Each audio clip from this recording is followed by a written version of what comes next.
The moment my stepmother threw my mother's wedding dress into the fire pit during my dad's birthday party, I knew she'd finally shown her true colors. But when my 8-year-old daughter, Hazel, grabbed her pink backpack and asked if she should show everyone the videos of what Veda does while Daddy's at work, the entire backyard went silent. Even the flames seemed to pause. I should probably start by saying, I'm not someone who looks for drama. My name is Melinda. I'm 36 years old and I teach 3rd grade at Riverside Elementary here in Ohio. My life revolves around lesson plans, parent-teacher conferences, and raising my daughter Hazel as a single mom after my ex-husband decided he wasn't ready for family life when she was just 2. Most evenings, you'll find me grading papers at my kitchen table, while Hazel practices her multiplication tables or reads her favorite Junie B. Jones books.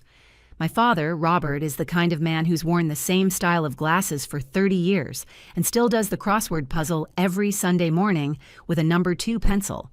He runs a small accounting firm downtown, the same one he started with my mom's encouragement back when I was in middle school. He's predictable in the best way, or at least he was, until Veda came into our lives. My mother, Diane, died 3 years ago. Cancer took her slowly, then all at once, the way cancer does. She spent her last months in the house where she'd raised me, tending her garden until she couldn't anymore, leaving notes and recipe boxes for me to find, recording videos for Hazel's future birthdays. She was grace personified, even at the end. Dad held her hand when she passed, and I watched something in him break that day, something I wasn't sure would ever heal. Then came Veda. She appeared at our church one Sunday, sitting 3 pews behind us, her perfectly manicured nails holding a hymnal she never actually opened. She was 42, though she claimed 38, with auburn hair that came from a salon bottle and clothes that suggested money she'd later reveal she didn't actually have. After service, she approached Dad at the coffee and donuts table, commenting on his sermon discussion points, laughing at his accounting jokes that Mom used to just smile politely at. "Your father deserves happiness," my Aunt Phyllis had said when Dad first started bringing Veda around. Phyllis is my mother's sister, 5 years younger but decades wiser, the kind of woman who can spot a fake Louis Vuitton or a fake person from across a room. But that woman smiles like she's calculating interest rates. My Uncle Jerome, Dad's brother, was more direct. Jerome had spent 30 years as a police officer before retiring to run a security consulting firm. "Something's off about her," he'd muttered at their engagement party. "She asks too many questions about the wrong things. Your mom asked about people's kids, their health, their dreams. Veda asks about vacation homes and investment, portfolios." But Dad was smitten. For the first time since Mom's death, he hummed while making breakfast. He bought new suits. He started using cologne again, the same woodsy scent Mom had bought him every Christmas. When he looked at Veda, his eyes lit up like someone had finally turned the lights back on in a dark room. Hazel, my daughter, has my mother's eyes, and a wisdom that sometimes startles me. She's 8 but observes like she's 80, filing away details other kids would miss. She loved her grandmother fiercely in the short time they had together, and Mom's death hit her hard. She'd been cautiously optimistic about Veda at first. "She smells like the perfume counter at Macy's," Hazel had whispered after first meeting her. "Too many kinds mixed together." The wedding happened fast, too fast. 6 months after that first church meeting, Veda was walking down an aisle made of white runner carpet in our backyard, past Mom's rose bushes and tomato plants, wearing a dress that cost more than Dad usually spent in 3 months. She'd insisted on the backyard venue, calling it quaint and intimate, though I suspected she just didn't want to pay for a proper venue. Now, 3 months into their marriage, standing in this same backyard with 50 guests watching Mom's wedding dress burn in the fire pit, with my daughter about to expose the truth about our new stepmother, I realized every red flag we'd ignored was about to unfold in Technicolor. Dad stood frozen by the drink table, his face the color of ash. Veda was still smiling her calculating smile, not yet realizing that her own cruelty had just triggered her downfall. The party that was supposed to celebrate Dad's 58th birthday was about to become something else entirely. 3 years after losing my mother, Diane, to cancer, I thought Dad deserved happiness again. When he introduced us to Veda at a family dinner, she seemed perfect. charming, attentive, always bringing Hazel little gifts and asking about my teaching job at Riverside Elementary. Dad's eyes lit up around her in a way I hadn't seen since Mom got sick. That first dinner took place on a Thursday evening in March. I remember because Hazel had just won her class spelling bee that day, and we were celebrating at Dad's house with his famous spaghetti carbonara, the one dish he'd mastered during Mom's chemo treatments. Veda arrived carrying an expensive bottle of wine and a children's book about brave princesses for Hazel. "Your father tells me you're the best third-grade teacher in the district," Veda said, settling into Mom's chair at the dining table like she'd been doing it for years. "That must be so rewarding, shaping young minds." The conversation flowed easily. She asked intelligent questions about Common Core standards, listened attentively to Hazel's story about the spelling bee, and even helped clear the dishes without being asked. When she laughed at Dad's terrible pun about the pasta being impastable, to resist, I saw him relax in a way he hadn't in years. "She makes me feel alive again, Melinda," Dad told me one evening as we cleaned up after Sunday dinner. "I know no one can replace your mother, but Veda understands that. She respects Diane's memory." I wanted to believe him. God, how I wanted to believe him. The loneliness in his eyes had been unbearable to watch. He'd taken to eating cereal for dinner when I wasn't there to check on him, leaving the TV on all night for company, keeping Mom's coffee mug exactly where she'd left it that last morning. The courtship moved quickly. Within 2 months, Veda had a drawer at Dad's house. Within 4, she was helping him pick new frames for his reading glasses and scheduling his dental appointments. She brought order to the chaos grief had left behind, organizing his scattered bills, restocking his empty refrigerator, even getting him to join a book club at the library. "Your mother would approve," Aunt Phyllis admitted reluctantly after watching Veda handle Dad's diabetes medication schedule with the efficiency of a nurse. "She's taking care of him." The proposal happened at the church spring picnic. Dad got down on one knee right there by the dessert table, his voice shaking as he asked Veda to marry him. She cried perfectly, just enough to seem moved, but not enough to ruin her makeup. The congregation applauded. Hazel threw flower petals from her paper plate. I stood there holding a plate of potato salad, trying to smile while something cold settled in my stomach. The wedding happened fast. 6 months after they met, Veda took charge of everything with remarkable efficiency. "Simple and elegant," she kept saying, though her definition of simple included hiring a string quartet and importing orchids from Florida. Hazel was their flower girl, scattering rose petals down the aisle of our backyard where Mom had planted her garden. The ceremony was beautiful, I had to admit. Veda had strung lights through Mom's apple tree and set up chairs in perfect rows across the lawn. Dad had finally started mowing again. "Welcome to the family," I'd said, hugging her after they exchanged vows. She'd held me a beat too long, whispered in my ear, "I'm going to take such good care of him, you'll see." Veda moved into the house where I'd grown up, the house where Mom's presence still lingered in every carefully chosen curtain and family photo. At first, the changes were subtle.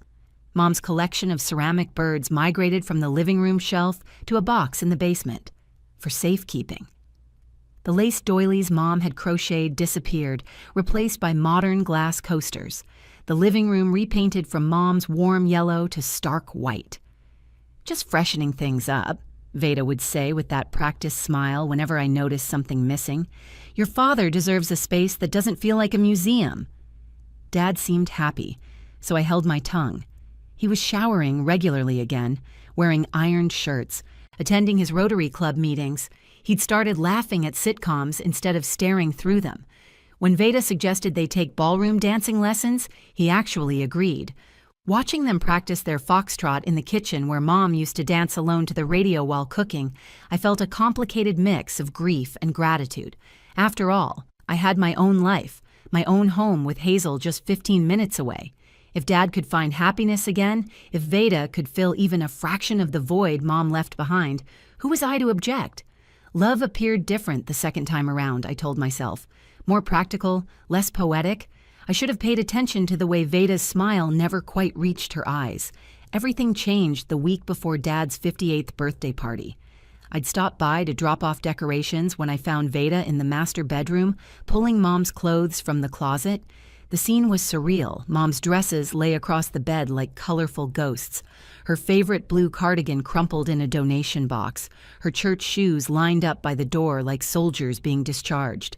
Veda moved with mechanical efficiency, not even glancing at the items she was discarding. 30 years of memories treated like expired coupons. "Oh, Melinda, perfect timing. I'm donating these to charity. Your father needs to move forward, don't you think?" My chest tightened, seeing Mom's Christmas sweater, the one with the reindeer that she wore every December, tossed carelessly into a garbage bag. That sweater still smelled like her perfume. White shoulders, the only scent she ever wore. Dad said he wanted to keep her things. I managed, my voice steadier than my hands. Veda's laugh was like ice cracking. "Men don't know what they need. Trust me, holding on to the past is unhealthy. I'm helping him heal." She picked up Mom's pearl necklace, the one Dad gave her for their 20th anniversary, examined it like a jeweler assessing its worth, then dropped it into her personal jewelry box instead of the donation pile. "That's not your decision to make," I said, reaching for Mom's clothes. She blocked my path, her manicured hand pressing against my shoulder. "Actually, as his wife, it is. This is my home now. This was my mother's home for 30 years. You've been here 6 months. And in those 6 months, I've done more for your father's mental health than you managed in 3 years." Her voice dropped to a whisper that felt like a slap. "He was drowning, Melinda. Drowning in grief and memories. And this shrine you all expected him to maintain. I'm saving him." The argument escalated. I grabbed Mom's wedding dress from the closet, the ivory silk cool against my hot hands. Veda tried to wrestle it from me, her nails leaving small crescents in my wrist. "You're being childish," she hissed. "It's just a dress." "It's her wedding dress." Dad walked in just as I was saying. "Mom lived in this house for 30 years. You've been here for 6 months. His face went through a series of expressions: surprise, discomfort, then something worse. Resignation. "Melinda, please," Dad said, and I couldn't believe it. He was taking her side. "Veda's just trying to help. Maybe it is time to let some things go." "Dad, she's throwing away everything." "Not everything, sweetheart, just some old clothes. Veda needs space too. This is her home now." The betrayal felt physical, like something breaking in my chest. I looked at him standing there in his weekend khakis, the ones Mom bought him, defending this woman's systematic erasure of our family history. I left with Mom's wedding dress, the only thing I managed to save. Veda's expression as I carried it out was pure venom. At the doorway, she called out sweetly, "Sunday dinner is still at 5, dear. I'm making my famous pot roast." Mom's famous pot roast recipe, I wanted to scream. The one she found in Mom's recipe box and now claimed as her own. Over the next few days, Veda began her campaign. She called Dad while he was at work, her voice carrying through his office phone, loud enough for his secretary to hear. "I'm just concerned about Melinda's hostility. She seems unable to accept our marriage." She told Aunt Phyllis that I'd been aggressive and possibly unstable during our confrontation. "I'm worried about her influence on poor little Hazel," she'd said at their coffee date, knowing Phyllis would relay every word to me. She suggested to Dad's friends at the Rotary Club that I might be jealous, too attached, in need of professional help. "It's natural," she said with fake sympathy. She never properly grieved her mother. Classic manipulation, but Dad bought every word. When I tried to explain my side, he looked tired, older than his 58 years. "Your mom would want us all to be happy," he said during a strained phone call. "Veda's trying so hard with you, Melinda. Can't you meet her halfway?" Halfway would mean she respects Mom's memory. She does. She kept all the photos up, didn't she? She maintains the garden. He was right about the photos, but wrong about the garden. I'd seen the professional landscaping estimate on his desk, Veda's plan to tear out Mom's roses and install a modern rock garden with drought-resistant architectural plants. By Thursday, 3 days before the party, I was officially uninvited from helping with preparations. "Too much tension," Veda explained to anyone who'd listen. "We want Robert's birthday to be peaceful." But Hazel was still invited for her Friday night sleepover. They couldn't exclude an 8-year-old without looking heartless. The night before Dad's party, Hazel had a sleepover at Dad's house. When I picked her up the next morning, she was unusually quiet. She climbed into the car wearing the same unicorn t-shirt from yesterday, her overnight bag dragging behind her like it weighed 100 pounds. Her usual chatter about breakfast pancakes or Saturday morning cartoons was absent. Instead, she stared out the window, her fingers twisted in her lap. "Mommy, does Grandpa know Veda has friends over when he's at work?" My hands froze on the steering wheel. I forced myself to keep driving, to sound casual even as alarm bells rang in my head. "What kind of friends, sweetheart?" "Men friends. They drink wine in the afternoon and laugh really loud. Veda told me it's our secret game, but I don't like secrets that feel icky." I pulled into a grocery store parking lot, turned off the engine, and shifted to face my daughter. Her eyes were troubled in a way that made my maternal instincts scream. "Tell me everything, baby. You're not in trouble." Hazel took a deep breath. "Yesterday, when Grandpa went to work after lunch, Veda said I should take a nap in the guest room. But I couldn't sleep because a car came and a man visited. They sat really close on the couch and drank from Grandma's special glasses, the ones with the gold edges." My mind raced. I'd noticed Veda always had expensive new jewelry, designer bags Dad couldn't afford on his accounting firm income. She'd claimed they were gifts from her successful sister in California, the one who never visited, never called, possibly didn't exist. "Has this happened before?" Hazel nodded. "Lots of times when I stay over. Different men. One brought her a shiny bracelet and she kissed him on the mouth. That's when she saw me watching and said it was our special secret game, and good girls keep secrets." My anger was volcanic, but I kept my voice steady. "Hazel, have you ever seen these friends?" She nodded, then reached for her backpack. "I took videos on my tablet when I was supposed to be napping. Veda doesn't know I know how to use the camera. Want to see?" I pulled out Hazel's tablet, the one we'd given her for educational games. My brilliant, brave daughter had figured out the camera app and documented everything. The first video was shaky but clear. Veda in Mom's living room, wearing a silk robe at 2 in the afternoon, pouring wine for a man in an expensive suit. "Gary, you spoil me," Veda's recorded voice purred as she accepted a jewelry box. The next clip showed a different day. A different man, this one younger, touching Veda's face while she sat in Dad's leather recliner. "Paul's at his boring office until 6, she laughed. "We have hours." "Paul?" She called my father Paul. His name was Robert. More videos. Veda showing a man Dad's home office, laughing about her boring old husband and his predictable routine. Veda trying on expensive clothes while a man watched from Mom's antique settee. Veda counting cash on the kitchen table where we ate Sunday dinners. "Baby, why didn't you tell me sooner?" Hazel's eyes filled with tears. "Veda said if I told anyone, Grandpa would be sad and it would be my fault. But yesterday she was mean to you about Grandma's things, and I don't want her to be mean anymore. And she called Grandma's pictures ugly when she thought I was sleeping. Nobody calls Grandma ugly." I hugged my daughter tight, feeling her small body tremble against mine. "You did the right thing. You're the bravest girl I know. We're going to handle this, but I need you to be brave today at Grandpa's party, okay?" "Are we going to show Grandpa?" "We're going to show everyone. Veda needs to be stopped." I drove straight to Aunt Phyllis's house. She took one look at my face and ushered us inside. Uncle Jerome was there for their Saturday morning coffee tradition. I showed them the videos, watching their expressions shift from skepticism to shock to fury. "That manipulative witch," Phyllis breathed, "in Diane's house, in her bed." Jerome was already on his phone. "My buddy Tom handles divorces. He'll want copies of everything." He looked at Hazel with pride. "You've got your grandma's smarts, kiddo. She would be so proud." We formed a plan. Jerome would transfer the videos to a USB drive and connect it to the outdoor TV system Dad had installed for watching football games on the patio. Phyllis would make sure all the right people were within viewing distance when it happened. I would wear Mom's wedding dress to the party, knowing it would provoke Veda into showing her true colors publicly. "She'll go nuclear when she sees the dress," Phyllis warned. "I'm counting on it.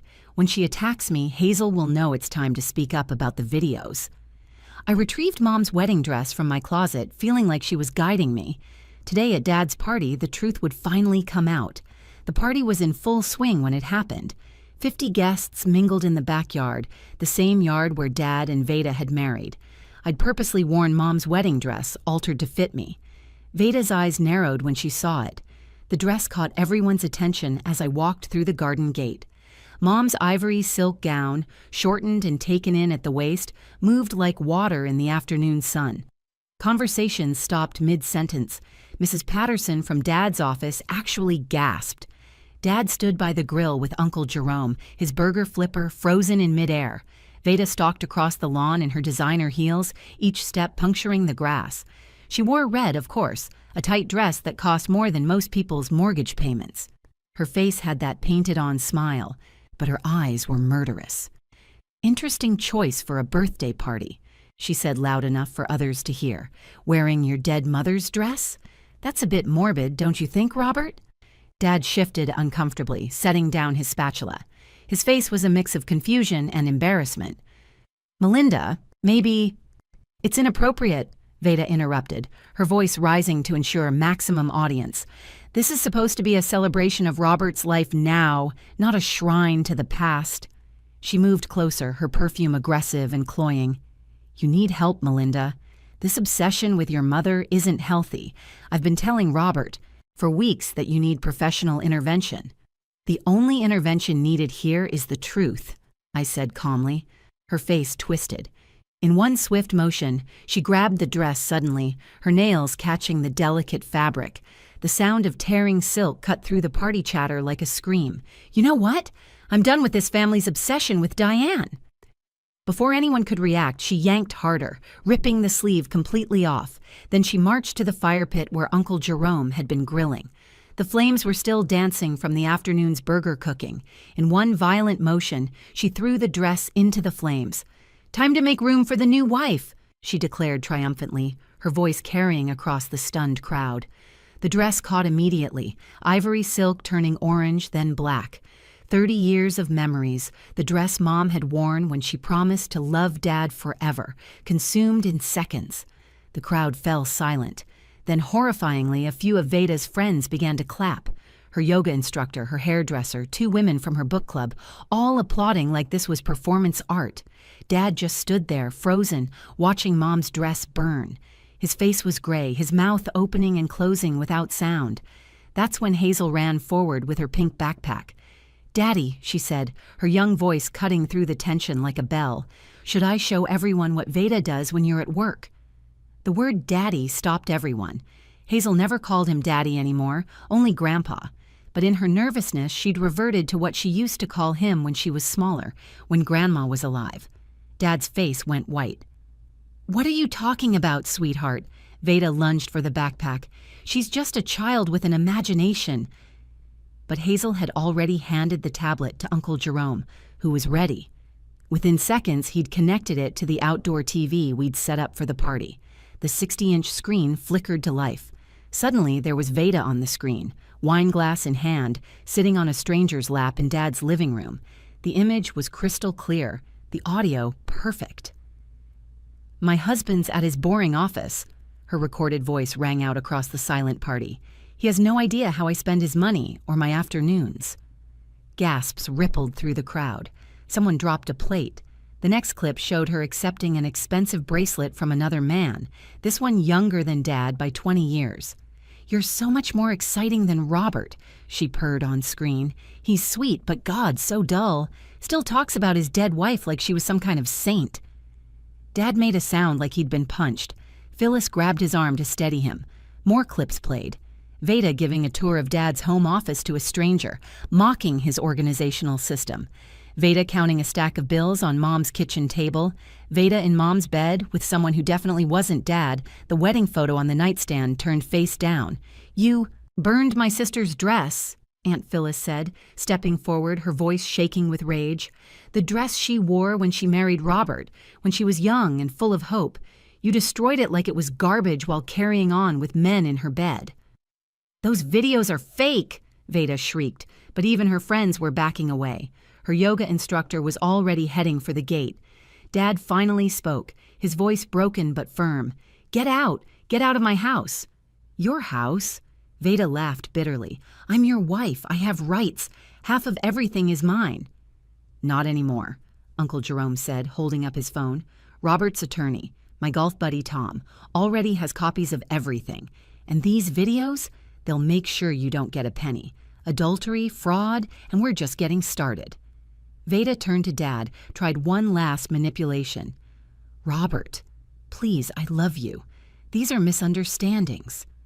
But Dad was looking at the still burning remains of Mom's dress, then at Hazel's brave little face, then at me in my torn sleeve. Leave now, or I call the police, he said quietly. As Veda's car screeched out of the driveway, Dad pulled me and Hazel into his arms, sobbing apologies. The guests dispersed quietly, the party abandoned. We sat by the dying fire pit, watching the last embers of Mom's dress glow in the darkness.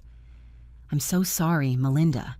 Your mother's dress, everything. I should have listened.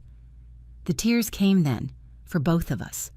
Not just for the dress, but for the innocence lost, the trust broken, the memories that witch had tried to steal. Dad's shoulders shook as he held us, repeating apologies that I didn't need to hear. The man who'd always been my rock was crumbling, and somehow that made me stronger. The dress was just fabric, Dad.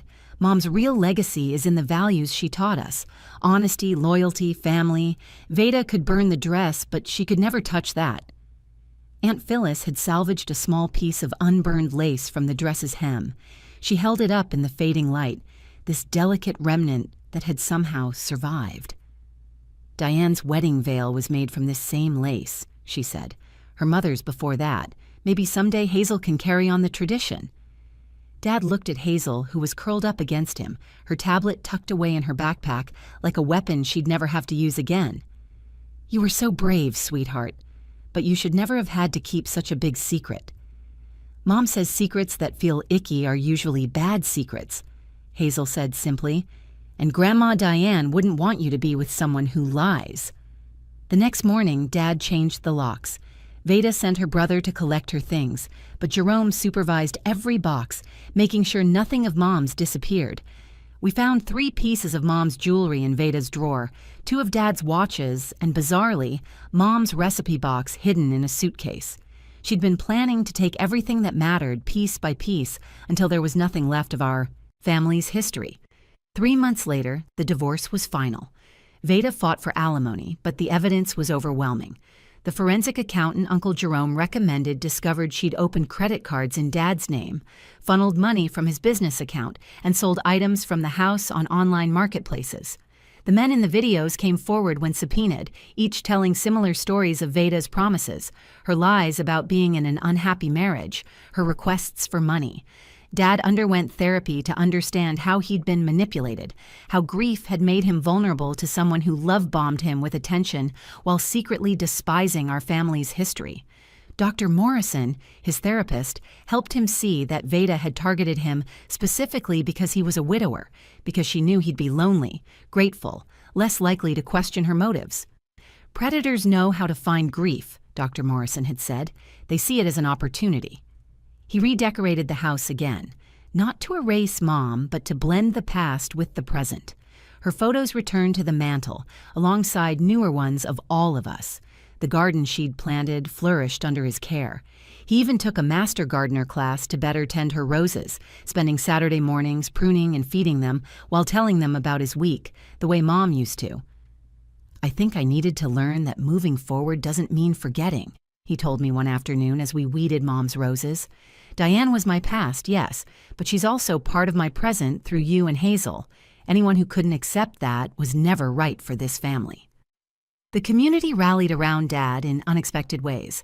The Rotary Club members who'd witnessed the party brought him dinners for weeks. Mrs. Patterson from his office set him up with a grief support group for widowers, warning him about common manipulation tactics that target vulnerable men. Even the church ladies who'd initially loved Veda admitted they'd noticed things but hadn't wanted to interfere. Hazel learned that standing up for truth, even when adults tell you not to, is sometimes the bravest thing you can do. She started seeing the school counselor to process what happened, to understand that adults who ask children to keep icky secrets are always wrong. She's stronger now, more confident, quicker to speak up in class and stand up to playground bullies. And me, I learned that a mother's love transcends death, living on in the courage of a granddaughter she never met but somehow helped protect our family anyway. I learned that Dad's happiness matters, but not at the cost of our family's truth. I learned that sometimes things need to burn away to show what's real underneath. The wedding dress was gone, but its sacrifice had revealed the truth. What's real? Family, love, loyalty. No fire can destroy. Mom would have gladly sacrificed 1,000 dresses to protect Dad from that woman. In the end, her dress did what she no longer could. It saved him. If you found value in this story of standing up for family and truth, please take a moment to like this video and share it with someone who might need to hear it. Your support means everything, and don't forget to subscribe to the channel for more stories that remind us that love and justice always find a way. Thank you for listening.